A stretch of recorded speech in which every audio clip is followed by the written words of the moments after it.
تعلیم مکمل ہونے پر انہیں مسلمان ملکوں خصوصاً مشرق وسطی، ترکی، ایران اور ہندوستان بھیج دیا جاتا ہے۔ وہاں پہنچ کر یہ کسی بڑی مسجد میں نماز پڑھتے ہیں، پھر نمازیوں سے کہتے ہیں کہ وہ یورپی مسلمان ہیں۔ انہوں نے مصر کی جامع الازہر میں تعلیم پائی ہے اور وہ مکمل عالم ہیں۔ یورپ میں اتنے اسلامی ادارے موجود نہیں کہ وہ تعلیم دے سکیں۔ وہ سر دست تنخواہ نہیں چاہتے، صرف کھانا، سر چھپانے کی جگہ درکار ہے۔ پھر وہ مؤذن پیش امام بچوں کے لیے قرآن پڑھانے کے طور پر اپنی خدمات پیش کرتے ہیں۔ تعلیمی ادارہ ہو تو اس میں استاد مقرر ہو جاتے ہیں، جمعہ کے خطبے تک دیتے ہیں۔ نواب صاحب کے انگریز مہمان نے انہیں یہ بتا کر حیران کر دیا کہ عظیم مدرسے کے بنیادی اہداف یہ ہیں: مسلمانوں کو روایات، ذکر کے وظیفوں اور نظری مسائل میں الجھا کر قرآن سے دور رکھا جائے۔ حضور اکرم صلی اللہ علیہ وآلہ وسلم کا درجہ جس طرح بھی ہو سکے گھٹایا جائے۔ کبھی یہ کہو کہ آپ صلی اللہ علیہ وآلہ وسلم نعوذ باللہ رجل مسحور یعنی جادو زدہ تھے۔ اس انگریز نے یہ انکشاف بھی کیا کہ 1920 میں رنگیلا رسول نامی کتاب راجپال سے اسی ادارے نے لکھوائی تھی۔ اس طرح کئی برس پہلے مرزا غلام احمد قادیانی کو جھوٹا نبی بنا کر کھڑا کرنے والا یہی ادارہ تھا۔ ان کی کتابوں کی بنیاد لندن کی اس عمارت سے تیار ہو کر جاتی تھی۔ خبر ہے کہ سلیمان رشدی کی کتاب لکھوانے میں بھی اسی ادارے کا ہاتھ ہے۔ خدایا ایسا نہ ہو کہ مغرب رہن میں ہی ہمارا میرا سماج رکھ لے۔ ہے فتنہ پرور نظام عالم تو اپنے مسلم کی لاج رکھ لے۔ اب جنگل کی حویلی کے ایک مکین سے ملاقات کیجیے۔ یہ واقعہ میرے دوست حسین امیر فرحات کے ساتھ کویت میں پیش آیا۔ واقعہ انہی کی زبانی سنیے۔ یہ 1979 کا واقعہ ہے۔ ان دنوں میں کویت کی کمپنی میں مندوب تعلقات عامہ یعنی افسر تعلقات عامہ موجود تھا، یعنی پبلک ریلیشن آفیسر۔ ہماری کمپنی کے ڈائریکٹر نے سری لنکا سے گھر کے کام کاج کے لیے خادمہ منگائی۔ دوسرے دن مجھ سے کہا اس خادمہ کو واپس بھیج دو، وہ ہمارے کسی کام کی نہیں، کیونکہ عربی جانتی ہے نہ ہی انگریزی۔ میں اس کے دستاویزات لے کر متعلقہ جگہ پہنچا تو پتا چلا کہ فی الحال سری لنکن سفارت موجود نہیں، البتہ برطانوی سری لنکن باشندوں کے معاملات دیکھتے ہیں۔ برٹش کونسل میں استقبالیہ کلرک نے میرا کارڈ دیکھا تو مسٹر ولسن سے ملایا۔ وہ بڑے اتفاق سے ملے اور بٹھایا۔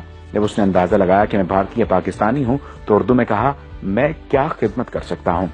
میں نے سری لنکن خادمہ کے متعلق بتایا تو اس نے کہا، کوئی مسئلہ نہیں، اسے ہم رکھ لیں گے، آپ کا جو خرچ آیا وہ ہم ادا کریں گے۔ یہ بتاؤ کہاں کے رہنے والے ہو؟ میں نے کہا پاکستان۔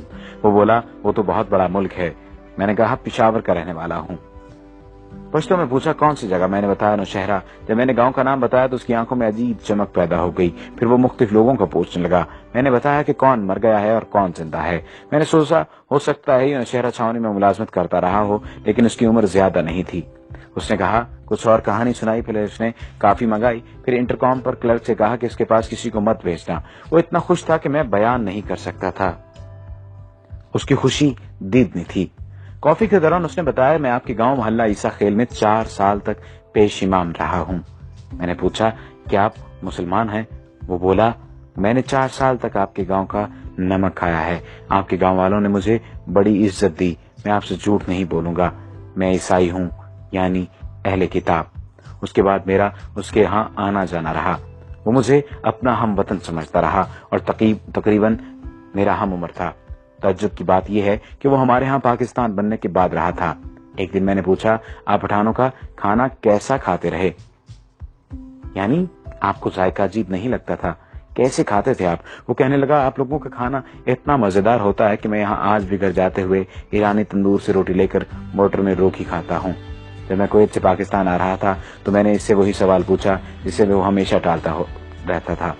میں نے دریافت کیا اب تو بتا دو کہ تم عیسائی ہو کر پٹھانوں کے گاؤں میں روکھی سوکھی کیوں کھاتے تھے اور پیش امام کی خدمات انجام دیتے رہے، آخر کیوں؟ وہ کافی دیر تک سر جھکائے سوچتا رہا، پھر سر اٹھا کر میری آنکھوں میں جھانکا اور کہا ہمیں اپنے ملک کے مفادات کی خاطر بعض اوقات بہت کچھ کرنا پڑتا ہے۔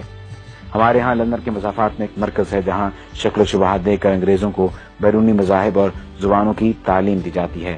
وہاں سے فارغ التحصیل ہو کر پھر ہمیں مختلف علاقوں میں بھیجا جاتا ہے۔ گاؤں آ کر میں نے محلہ عیسیٰ خیل کے بزرگوں کو یہ واقعہ سنایا تو ایک بوڑھے طالب علم نے کہا مجھے شک پڑا تھا مگر سب کہہ رہے تھے کہ یہ چترالی ہے۔ وہاں اکثر چترالی مولوی پیش امام ہیں، وہ بھی گورے ہیں بالکل انگریزوں کی طرح۔ پھر طالب علم نے کہا چلو بھائی اب 4 سال کی نمازیں لوٹائیں جو ہم نے انگریز کے پیچھے پڑھی، کھانا خراب ہو اس کا۔ جب میں نے جنگل کی حویلی کے متعلق پڑھا تو مجھے یقین ہو گیا کہ مسٹر بیلن ضرور جنگل کی حویلی کا پروردہ تھا۔ یہ مضمون 90 کی دہائی میں اردو ڈائجسٹ میں شائع ہوا تھا۔ یہود و ہنود کی سازشیں بدستور جاری ہیں۔